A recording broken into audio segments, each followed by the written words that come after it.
अगर भगवान आपको बिना बताए आपकी आखिरी परीक्षा लेने धरती पर आ जाएं, तो क्या आप उसे पहचान पाएंगे?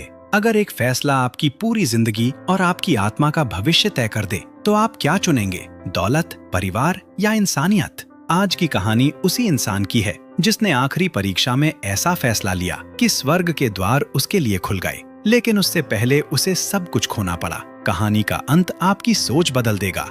बहुत समय पहले ऊंचे पहाड़ों और घने जंगलों के बीच बसा एक छोटा सा गांव था।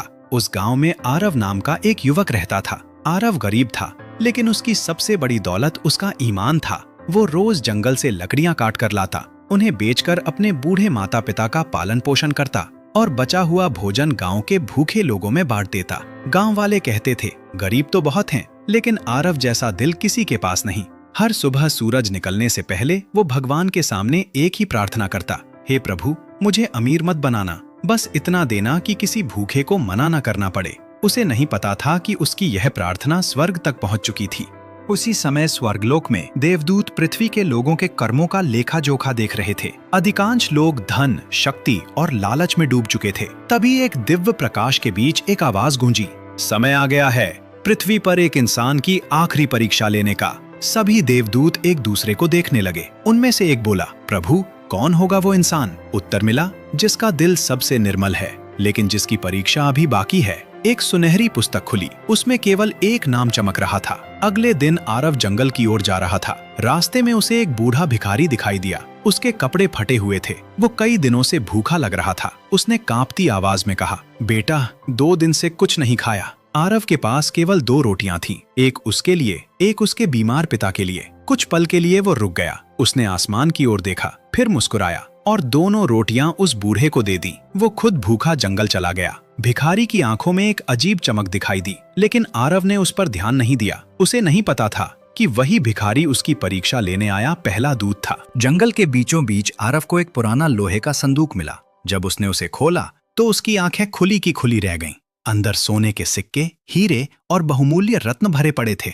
इतनी दौलत कि उसकी 7 पीढ़ियां आराम से जी सकती थीं। अचानक हवा चलने लगी। जंगल में एक गूंजती हुई आवाज सुनाई दी, जो इसे ले जाएगा उसका भाग्य बदल जाएगा। आरव के हाथ कांपने लगे। उसके मन में पहली बार विचार आया, अगर मैं ये धन ले लूं तो माँ पिता की सारी परेशानियां खत्म हो जाएंगी। लेकिन उसी क्षण उसे अपने पिता की बात याद आई।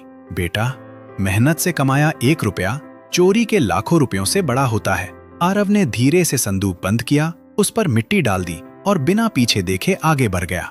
जंगल फिर से शांत हो गया, लेकिन दूर एक पेड़ के पीछे खड़ा वही बूढ़ा भिखारी मुस्कुरा रहा था। उसने धीरे से कहा, पहली परीक्षा सफल। आरव अभी भी नहीं जानता था। अगली सुबह पूरा गांव हैरान रह गया।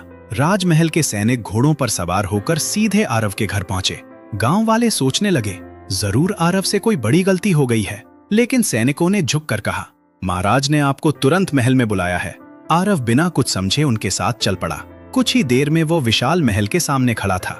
सोने के दरवाजे, संगमरमर की सीढ़ियां, चारों ओर सैनिक और बीच में बैठा था राज्य का सबसे शक्तिशाली राजा। राजा मुस्कुराया, आरव, मैंने तुम्हारी ईमानदारी की बहुत कहानियां सुनी हैं। आज से तुम मेरे राज्य के मुख्यमंत्री बन सकते हो। सोना, महल, नौकर, घोड़े, जितनी दौलत चाहो सब तुम्हारा होगा। पूरा दरबार तालियां बजाने लगा। लेकिन राजा ने एक शर्त रखी, तुम्हें गरीबों की मदद करना छोड़ना होगा, क्योंकि दयालु लोग कभी महान शासक नहीं बन सकते। पूरा दरबार शांत हो गया। सबकी नजरें आरव पर थीं। आरव ने कुछ पल आंखें बंद की, फिर मुस्कुराकर बोला, महाराज, जिस दौलत की कीमत इंसानियत हो वो मेरे किसी काम की नहीं। मैं गरीब रह लूंगा, लेकिन किसी भूखे का हक नहीं छीनूंगा। पूरा महल स्तब्ध रह गया। राजा पहली बार किसी इंसान से हार गया। आरव वापस लौट गया, लेकिन महल की छत पर खड़ा एक